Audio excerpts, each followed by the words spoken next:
We've had community roundtables. In school, he's been slapped, punched, pushed, pulled by a shirt, threatened. And to me as a parent, the first thing I do is I get blood red.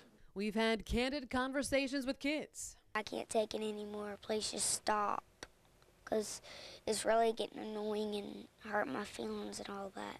We've had emotional rallies. Man, we got to make it stop. Adults have to lead the way. These kids, they'll spread our message. We've even gotten the law involved. Do you think that would have an impact if you and your officers were just knocking on these bullies' doors saying, enough, we know about you, enough? Exactly, and I would love to have that opportunity.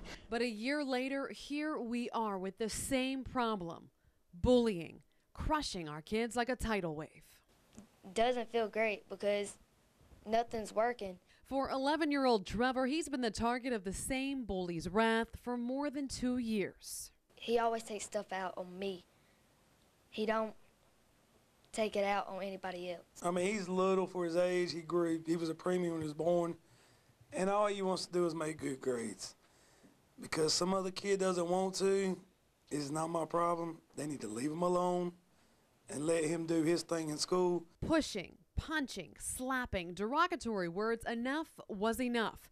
Trevor and his family pressed charges against the 11-year-old bully, but did it work? We actually had to go to court to get something done besides the school. You have to go above and beyond. If school don't take care of it, we went to court to get arranged where, I mean, the guy's not even supposed to be near Trevor, just to get him some peace of mind. But even this year, it starts right back the first of the year. He's telling me the boy's back again. Suspended twice, on probation with the juvenile court system, and now he's back in the same school bullying the same victims. This is not about parents demanding change. It's about expectations that should be met. Kids not going to learn if they're scared to walk around the corner. They're not going to learn if they're scared to get on the bus. The only thing they're going to worry about is who's coming at me next. When you come out the classroom, how can you actually focus on schoolwork when you don't know if a group of people are going to be standing out in the hallway waiting to jump on you? And that's the nightmare Michelle Pitt lives through every day her daughter goes to school. She's threatened, punched, called names. It's gotten so severe, Michelle won't even let her daughter out of the house. I can't let her go to a ball game. I can't even let her outside, because we can look outside and see where one of the children stay that's bullying her. I mean, it's like she's a prisoner in her own home. She's afraid. She's afraid. Afraid. A few minutes with 12-year-old Megan, and it's evident she's afraid. Afraid and sad. Megan is bullied over and over again. Dad can be nice. If they just be nice to me. There are people who say bullying is not a problem, that it doesn't happen in our schools. I suggest you look in the eyes of our kids, because it's their eyes that tell the story when they can't. Do you want to tell me some of the things that they say to you? No? It hurts too much? If anything happens to my daughter, I mean, it's going to be on everybody out there. It's their job to keep the kids safe.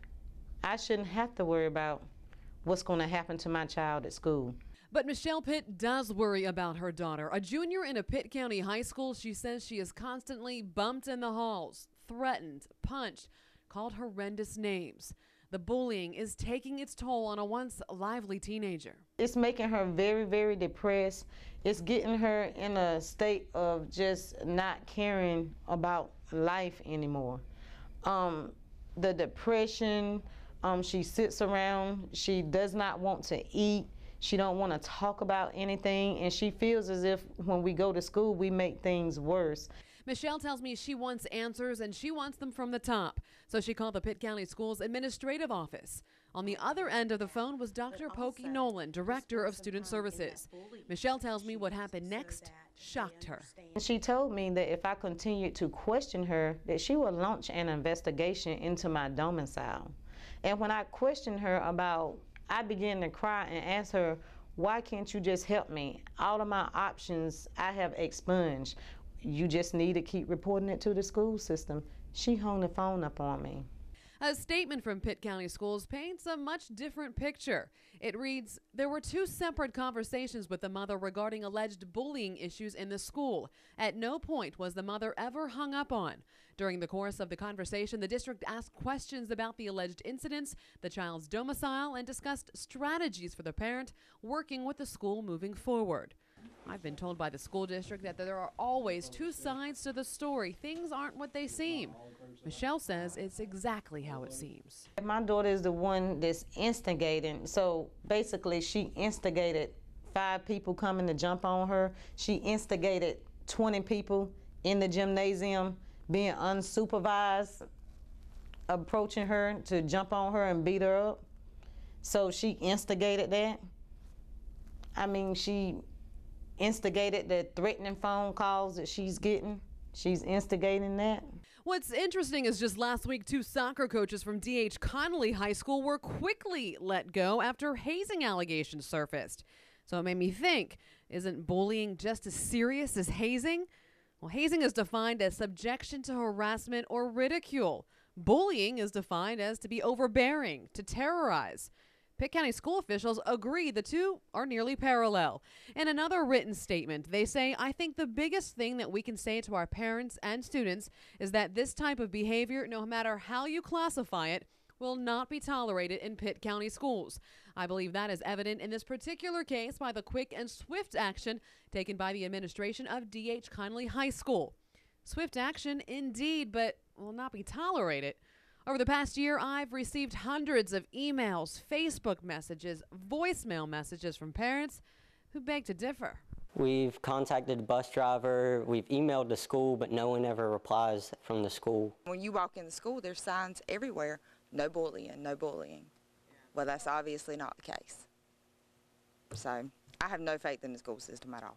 A natural human being, the first thing I want to do is kick the front door of the school down and look at the principal and be like, "You're at fault. You're at fault as a teacher. Where's the kid?" Took me 5 days to get a meeting after having to call the county office to sit down with the principal, the teacher, and the counselor. We all need to come together to put an end to this. But if they won't participate, how can we actually put an end to this? So that's a question that I would love to ask them myself, and I think that we need to get to the bottom of this particular issue and ask them why.